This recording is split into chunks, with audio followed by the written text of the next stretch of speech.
comme un vent venu du ciel et le feu, un jour de Pentecôte? Reste avec moi jusqu'au bout, car aujourd'hui, nous allons parler de celui sans qui la vie chrétienne n'a ni lumière, ni puissance, le glorieux Saint-Esprit. Mais qu'est-ce que la Pentecôte, exactement? Le mot Pentecôte vient du grec Pentecosté, qui signifie cinquantième. À l'origine, c'était une fête juive pour remercier Dieu des moissons, célébrée 50 jours après la Pâque. Jésus avait promis qu'après son départ, il enverrait l'Esprit Saint à ceux qui croient en lui. Jean 14, versets 16 à 18. 50 jours après sa résurrection, cette promesse s'est accomplie. L'Esprit est descendu sur les disciples, donnant naissance à l'Église, acte 2. Cet événement incroyable a été marqué par un souffle puissant, des langues de feu et une explosion de foi. 3000 personnes ont alors choisi de suivre Jésus. Et cette promesse ne s'arrête pas là. L'Esprit est toujours disponible pour tous ceux qui veulent vivre dans la vérité qui est en Jésus. Le Saint-Esprit, qui est-il? Le Saint-Esprit est présent dès le commencement. Il n'a pas commencé à agir à la Pentecôte. Il est déjà là, au tout début de la création. Genèse 1. Il participe activement à l'œuvre créatrice, avec le Père et le Fils. Genèse 1, versets 1 à 3. Colossiens 1, verset 16. L'Esprit agit dans le chaos. La terre était informe et vide. Un état de désordre, d'absence de structure, de vide profond. Mais l'Esprit plane au-dessus des eaux, prêt à créer, ordonner, donner forme et vie. Sa présence dans Genèse 1 affirme sa divinité éternelle, son rôle créateur et son autorité souveraine sur le chaos. Et encore aujourd'hui, l'Esprit de Dieu agit là où tout semble vide, désordonné ou plongé dans les ténèbres. L'Esprit prépare le terrain pour la parole. Au verset 3, il est écrit « Dieu dit, que la lumière soit ». La parole de Dieu entre en action après que l'Esprit ait commencé à se mouvoir. L'Esprit précède la parole, l'accompagne et l'active. Il en est de même dans notre vie. C'est le Saint-Esprit qui prépare notre cœur à recevoir la parole, pour que la lumière de Christ y brille. Le Saint-Esprit est la présence vivante et agissante de Dieu, à l'œuvre dans le monde et dans le cœur des croyants. Il console, enseigne, purifie, inspire, et donne la force d'accomplir la volonté divine.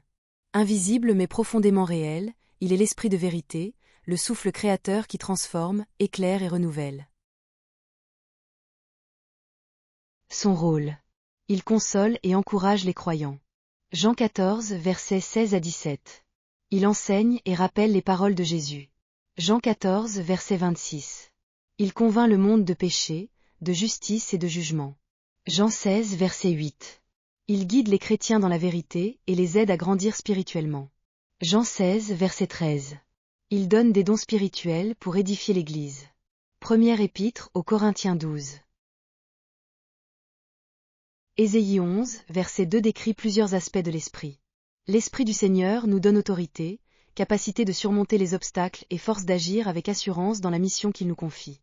L'Esprit de sagesse nous éclaire pour appliquer la parole dans nos choix quotidiens et discerner selon le cœur de Dieu. L'Esprit d'intelligence révèle les réalités spirituelles et nous aide à comprendre pourquoi agir, apportant la lumière de la révélation divine. L'Esprit de conseil nous dirige dans les décisions importantes et révèle les stratégies de Dieu pour les mettre concrètement en pratique. L'Esprit de force nous donne la puissance pour accomplir l'impossible, la force même de Dieu agissant en nous. L'Esprit de connaissance nous fait découvrir les secrets et réalités profondes de Dieu, nourrissant une communion vivante avec lui.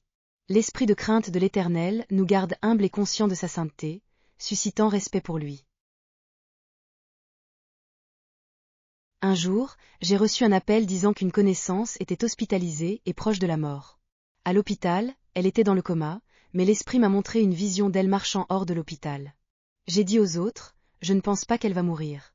Tous m'ont regardé bizarrement, car les analyses disaient le contraire. La nuit suivante, le Saint-Esprit m'a réveillée pour que je prie et déclare la vie sur elle. Le lendemain, elle avait ouvert les yeux.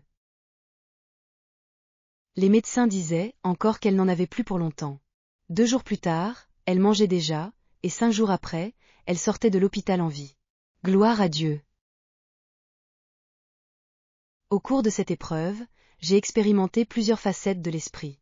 L'Esprit de connaissance m'a révélé la vision d'elle marchant, au-delà des analyses.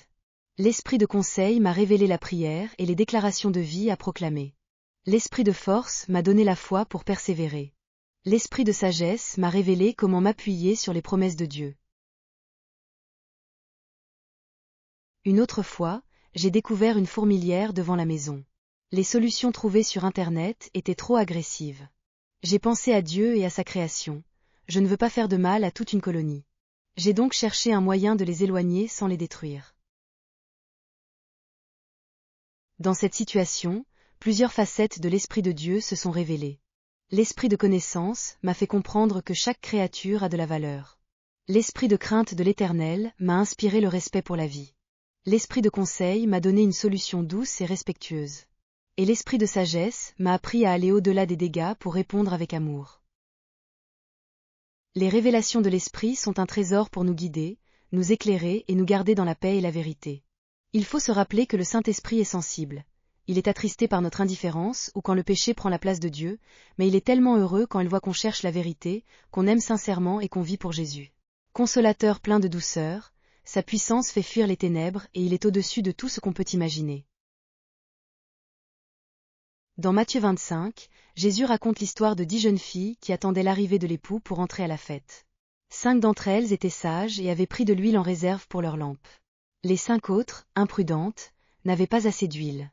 Quand l'époux est arrivé, seules celles qui avaient de l'huile ont pu entrer. Dans cette parabole, l'huile symbolise la présence vivante du Saint-Esprit dans notre vie. Sans l'Esprit, notre lumière finit par s'éteindre. Les vierges sages avaient une intimité avec Dieu. Elles savaient que la lampe, notre témoignage, notre vie de foi, a besoin d'être alimentée par le Saint-Esprit. Elles ont veillé à rester pleines d'huile, pleines de la présence de Dieu. Cette histoire nous enseigne que la vie chrétienne ne consiste pas seulement à connaître des vérités. Il faut aussi marcher avec l'Esprit chaque jour, lui laisser sa place pour qu'il garde notre feu allumé. C'est en cultivant la relation avec lui qu'on sera prêt quand Jésus reviendra. Chacun doit choisir de vivre dans l'intimité avec le Saint-Esprit et de se laisser remplir par sa présence.